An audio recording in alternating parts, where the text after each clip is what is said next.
Latest episode দেখুন একদম add free. Mitul, এদিকে এসো।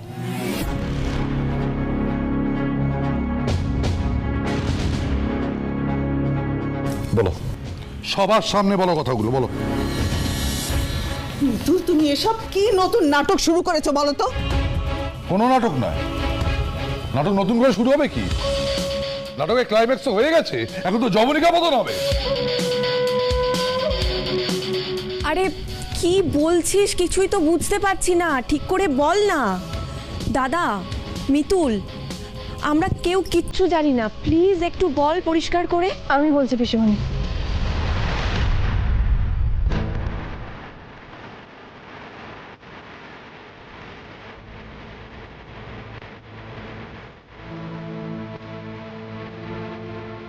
এই পরিবারের একজনের বিরুদ্ধে বলতে আমার খুব খারাপ লাগছে, কিন্তু আজকে আমাকে বলতেই হবে। রণ দাদা ইন্দ্রবাবুর পেছনে একটা জঘন্য খেলা সাজাচ্ছে।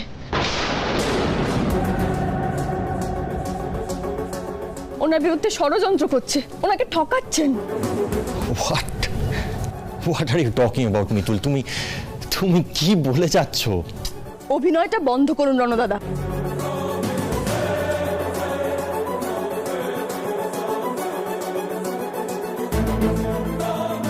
আজ শুধু আমি না, বাবা দাদু প্রত্যেকে সবটা জেনে গেছেন।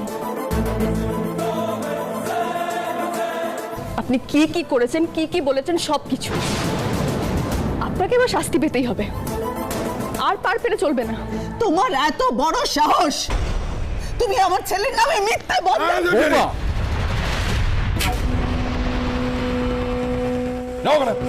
এটা তুমি কি করতে যাচ্ছিলে? মিতুল আমাদের বাড়ির বউ, বউয়ের গায়ে তুমি হাত তুলছিলে? মা, আপনি কি, আপনি এসবের মধ্যে আমার বিরুদ্ধে কথা বলছেন? আপনি দেখছেন মেয়েটা যা খুশি তাই বদনাম দিচ্ছে আমার ছেলের নামে। আপনি কেমন ঠাকুমা? আমার ছেলে কি আপনার নাতি নয়? ও কি এ বংশের ছেলে নয়? ও কি বানের জলে ভেসে এসেছে নাকি? মেয়েটা কদিন হলো এ বাড়িতে এসেছে, ওর কথায় আপনারা অন্ধের মতন বিশ্বাস করছেন কেন? আপনারা বুঝতে পারছেন না বাজে কথা বলছে?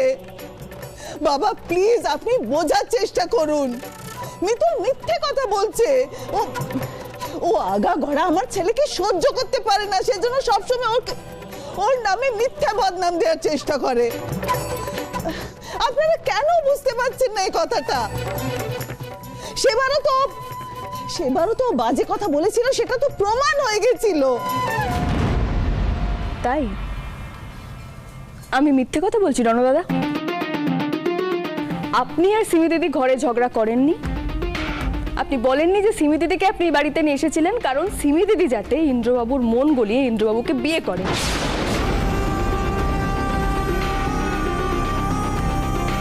তারপর যেন সিমি দিদি ইন্দ্রবাবুকে দ্বিতীয়বার ডিভোর্স করে ছেড়ে চলে যান, আর ইন্দ্রবাবু একেবারে শেষ হয়ে যান।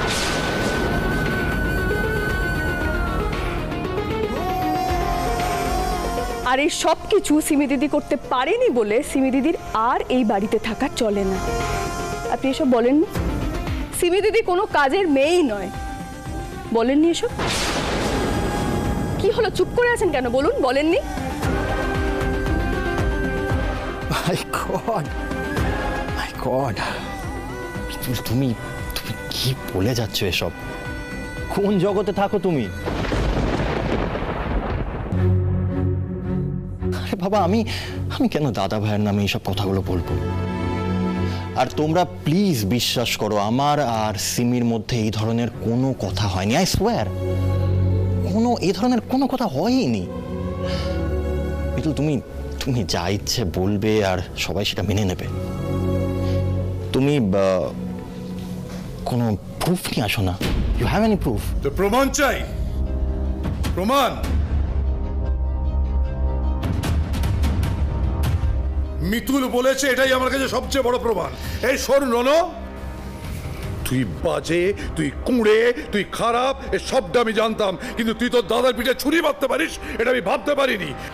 তোকে দেখে আবার ঘেন্না করছে, জাস্ট ঘেন্না করছে, ঘেন্না।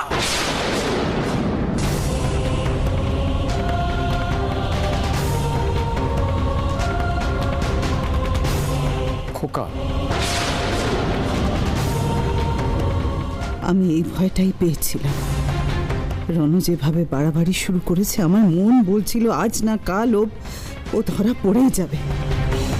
কি হবে এবার ঠাকুর? কিভাবে বাঁচাবো আমি ওকে? Uncle uncle uncle uncle uncle please আমার কথাটা শুনুন। আপনি রনকে এরকম করবেন না, আমার কথা একবার শুনুন। মিতুল মিথ্যে কথা বলছে, ও ভুল বলছে। আমি আর রনক ইন্দ্রকে নিয়ে কথা বলছিলাম, কিন্তু মিতুল যেসব কথা বলছে এসব কোনো কথাই হয়নি আমাদের মধ্যে। সিমি দিদি, কিন্তু তোমরা হঠাৎ ইন্দ্রকে নিয়ে এত ব্যস্ত হয়ে পড়লে কেন? আমি তো সেটাই বুঝতে পারছি না। ঠাম্মি, ঠাম্মি আপনি তো বিশ্বাস করেন আমি যা বলছি সব সত্যি কথা বলছি। ঠাম্মি, সিমি দিদি মিথ্যে কথা বলছে, আমি সব সত্যি বলছি, সব শুনেছি আমি। আর এবার আমি খুব ভালো করে বুঝতে পারছি কেন রণদাদা সিমি দিদি আমাকে পছন্দ করেন না। কারণ আমি তো ওনাদের পথের কাঁটা। ওরা খুব ভালো করে জানে যে আমি থাকতে আমি ইন্দ্রবাবুর কোনোদিনও কোনো ক্ষতি হতে দেব না। আচ্ছা সিমি দিদি, একটা কথা তুমি আমাকে বলো তো, এতদিন ধরে এই বাড়িতে থেকে, এই বাড়ির খেয়ে, এই বাড়ির পড়ে, এই বাড়ির ছেলে সর্বনাশ করতে তোমার একটু বাঁধলো না? কি বলতে চাইছো তুমি মিতুল? আমি তো কিছুই বুঝতে পারছি না। মানে তুমি কখনো কিছু ভুল বলতেই পারো না, তুমি ভুল শুনতেই পারো না, তাই তো? ইন্দ্র, ইন্দ্র, তুমি আমার কথাটা একবার বোঝার চেষ্টা করে শোনো। রনর এরকম কোনো কিছু তোমাকে নিয়ে বলেনি। ও এরকম কেন ভাববে বলো? আর আমি আমি এই ধরনের প্লটিং কেন করব? আমার কি লাভ বলো তাতে?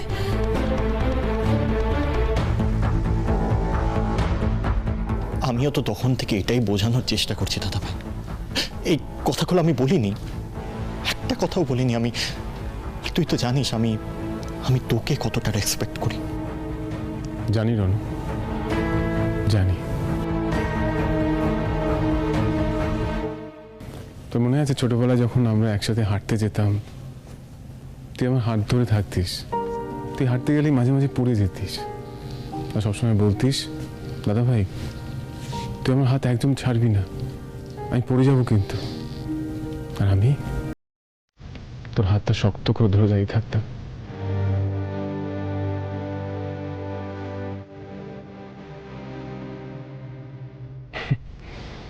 আর এখন তুই নাকি আমার পেছনে ষড়যন্ত্র করছিস, আমার ক্ষতি করার চেষ্টা করছিস। কিচ্ছু বলিনি আমি দাদা ভাই, কিচ্ছু বলিনি আমি। আমার সবকিছু মনে আছে দাদা ভাই। আজকে মিতুল আমাকে যে অপবাদটা দিচ্ছে, সেটা দিয়ে তো আমি কোনোদিন শান্তিতে মরতেও পারবো না। খবরদার, আপনি একদম ইন্দ্রবাবুর কাছে আসবেন না।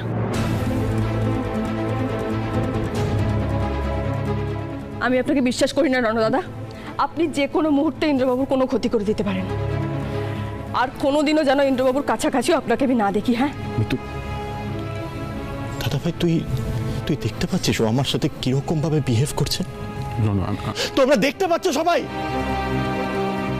এই মেয়েটার সব কটা কথা মিথ্যে, ও কিচ্ছু সত্যি বলছে না। তোমরা ওর কথা কেন বিশ্বাস করছো?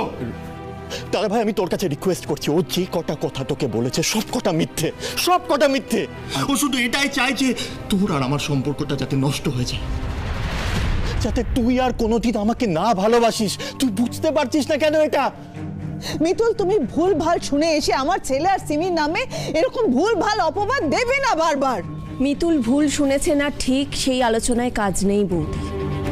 রণ আমাদের বাড়ির ছেলে, ওটা আমরা বুঝে নেব, কিন্তু সিমিকে নিয়ে অনেক অশান্তি হচ্ছে। আর না, একদম ঠিক, সুমি একদম ঠিক কথা বলেছে। সিমিকে এই মুহূর্তে আমাদের বাড়ি ছেড়ে চলে যেতে হবে।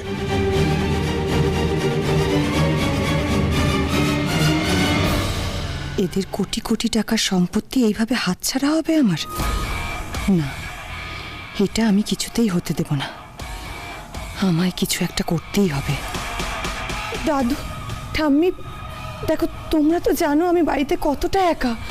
বাবা মা সবসময় কাজে বিজি থাকে। আমি এই ফ্যামিলিতে থেকে গোটা ফ্যামিলিটা আমার নিজের হয়ে গেছে। এরপর বলো আমি কেন এরকম ভাববো? শোনো, তুমি কি ভাববে না ভাববে সে কথা আমরা ভাবতে চাই না, কিন্তু তুমি যে এক্ষুনি বলছিলে না আমরা তোমার ফ্যামিলির লোক, তাহলে এই কথাটা তোমার আগেই ভাবা উচিত ছিল। কলি, যা ওপরে গিয়ে সিমির ব্যাগ গুছিয়ে নিচে নিয়ে আয়। না, এভাবে হবে না। আমাকে আমার খেলার ধরন বদলাতে হবে। বেশ, এই বাড়ি ছেড়ে আমি চলে যাব। রনও না হয় এই পরিবারের স্বার্থে এই অপমান মাথায় নিয়ে থাকবে, কিন্তু আমি সত্যিটা না বলে যে থাকতে পারছি না। সত্যি কথাটা আমি বলেই যাব।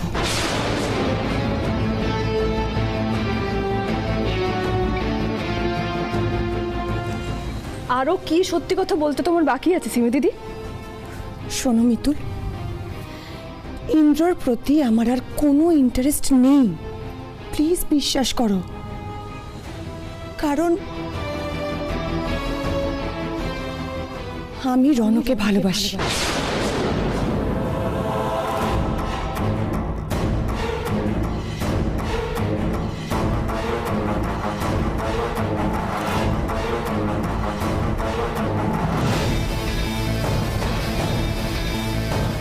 সিমি ঠিক কি করতে চাইছে? ইচ্ছে তো করছে ওকে এক্ষুনি ঘাড় ধাক্কা দিয়ে বাড়ির থেকে দূর করে দিতে, কিন্তু এমনই ভাগ্য আমার এখন যে সিমি যাই করুক না কেন আমাকে বসে বসে সেটা দেখতে হবে। এই সিমিকে আমি পরে বুঝে নেব।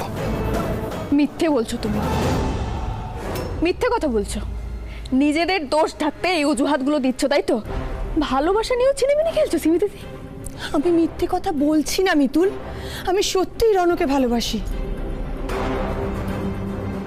আর ভালোবাসা নিয়ে ছিনিমিনি খেলার মতো এত ছোট মেন্টালিটি আমার নয়। ইন্দ্রকে হারাবার পর আমি সত্যিই ভেবেছিলাম যে আমি আর কোনো দিনও ভালোবাসতে পারবো না। থ্যাঙ্কস টু রন, ও আবার আমাকে ভালোবাসতে শিখিয়েছে। আমি তোমার একটা কথাও বিশ্বাস করি না। তুমি কেন বিশ্বাস করবে? তুমি তো নিজে একটা গল্প ফেঁদে বসে আছো। এখন তোমার গল্পটাই সবাইকে বিশ্বাস করতে হবে, তাই তো? গল্প আমি পাচ্ছি না সিমি দিদি, গল্প তুমি পাচ্ছ। যেই দেখেছো তোমাদের ষড়যন্ত্র আমি ধরে ফেলেছি, অমনি মিথ্যে মিথ্যে ভালোবাসার নাটকটা শুরু করে দিলে না? প্লিজ মিতুল, আমাকে আর রনকে তুমি অনেকক্ষণ ধরে অনেক কথা বলে যাচ্ছ। হ্যাঁ, আমি আর রন অনেক ঝগড়া করি, অশান্তি করি, কিন্তু এটা নিজেদের মধ্যে। আর একটাও বাজে কথা তুমি রনর নামে বলবে না। আমি কিন্তু আর সহ্য করবো না, আমি বলে দিচ্ছি মিতুল। আর আমার নামেও একটা বাজে কথা বললে পরে রন এবার সহ্য করবে না। হ্যাঁ, আমি তো স্বীকার করছি, আমি সবার কাছে স্বীকার করছি, আমি ইন্দ্রকে বিয়ে করতে চেয়েছিলাম। কিন্তু ইন্দ্র যখন মিতুলকে বিয়ে করে নিয়ে এলো, তারপর আমি ওই বিবাহিত ছেলেটিকে কি করে বিয়ে করতে চাই? কেন বিয়ে করতে চাইবো আমি?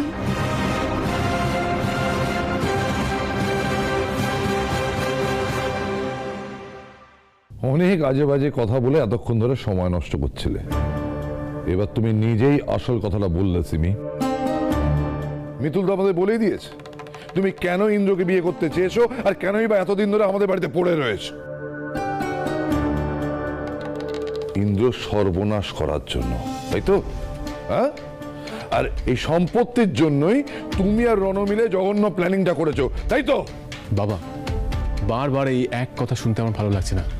মিতুল, হ্যাঁ, মিতুল বলেছে বলেই আমি জানি যে কথাটা সত্যি। আঙ্কেল, মিতুল কি বলেছে আমি জানি না, আর সত্যি বলতে আমি জানতেও চাই না। কিন্তু আঙ্কেল, একটা মানুষ তো মুভ অন করতে পারে।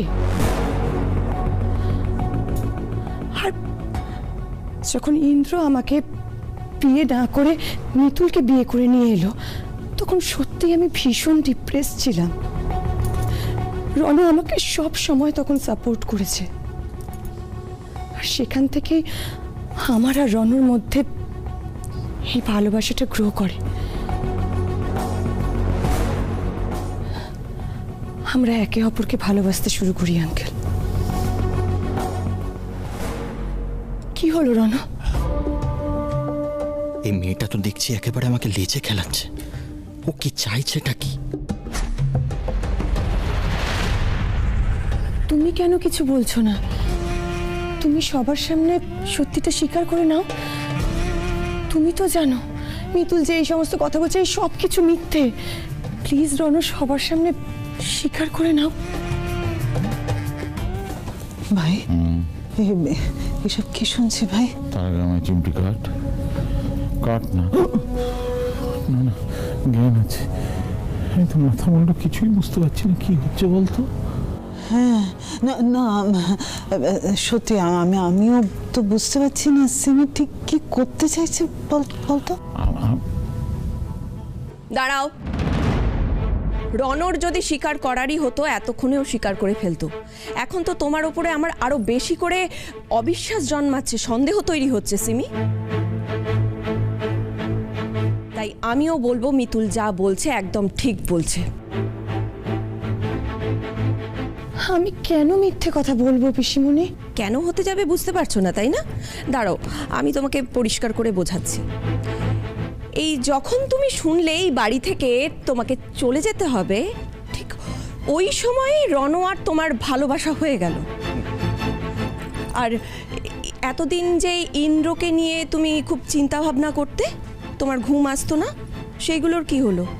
হ্যাঁ, চোখে নিমেষে মুভ অন করে ফেললে। ভালোবাসা তো বলে কয়ে আসে না পিসিমণি, ভালোবাসা তো এমনি এমনি হয়। আর ভালোবাসার মানুষের কি বদল হতে পারে না?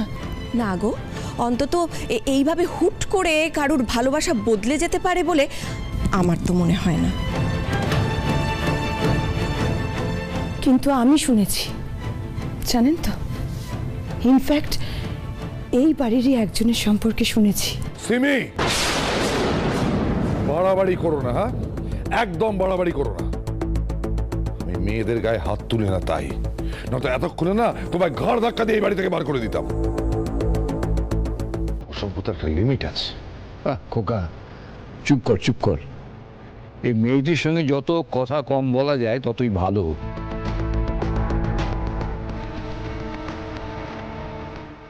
আমাকে ক্ষমা করবেন দাদু, আপনারা সবাই আমাকে এইভাবে বলছেন তাই আমিও বলতে বাধ্য হচ্ছি।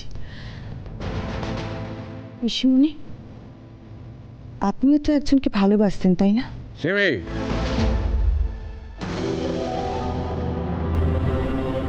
তারপর আপনার পিসার সাথে বিয়ে হয়। তাহলে পিসিমণি, আপনি কি পিসাকে ভালোবাসেন না? তোমার সাহস তো কম নয়। লঘু গুরু জ্ঞান তুমি সব হারিয়ে ফেলেছো। একজন মায়ের বয়সী মহিলার সঙ্গে কিভাবে কথা বলতে তুমি জানো না? তুমি নিজের সঙ্গে সুমিত তুলনা করছো। আঙ্কেল, আমি কোনো তুলনা করছি না, আমি জাস্ট সত্যিটা সবার সামনে তুলে ধরার চেষ্টা করছি। আচ্ছা আঙ্কেল, আপনারা সবাই তো ইন্দ্র দ্বিতীয়বার বিয়ে দেওয়ার কথা ভেবেছেন, বিয়ে দিয়েছেন। আপনারা আশা করেছিলেন যে দ্বিতীয় বউটাকে নিয়ে ও সুখে থাকবে। ইন্দ্র ছেলে বলে এই শিফটটাও করতে পারে।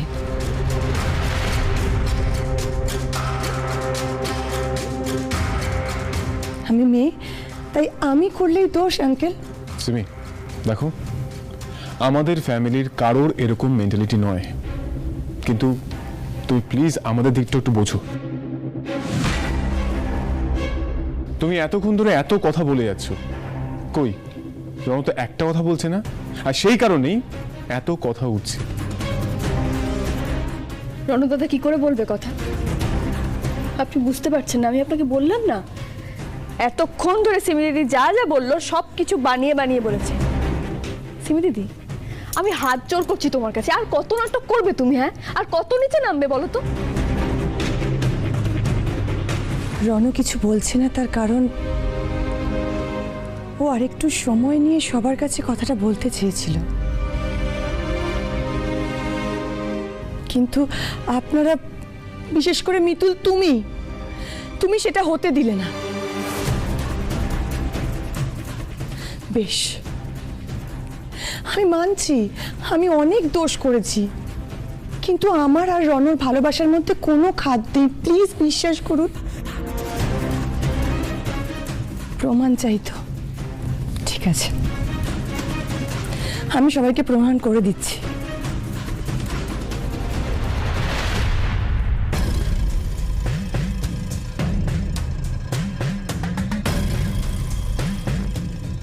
দিদি দিদি, আমার তো এই সিমির মতিগতি একদম ভালো ঠেকছে না। কি কেস খাওয়ায় কে জানে।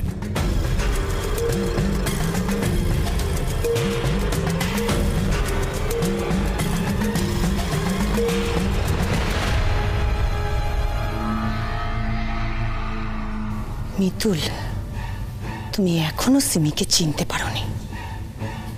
আজ তুমি দেখবে সিমি নিজের স্বার্থের জন্য কত দূর যেতে পারে।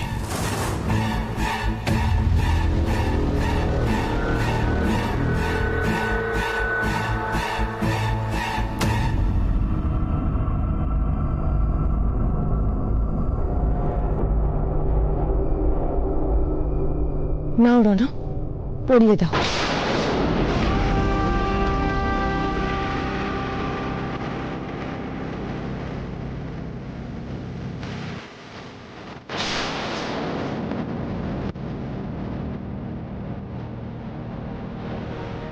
মাই গড, এটা এটা কি করছে সিমি?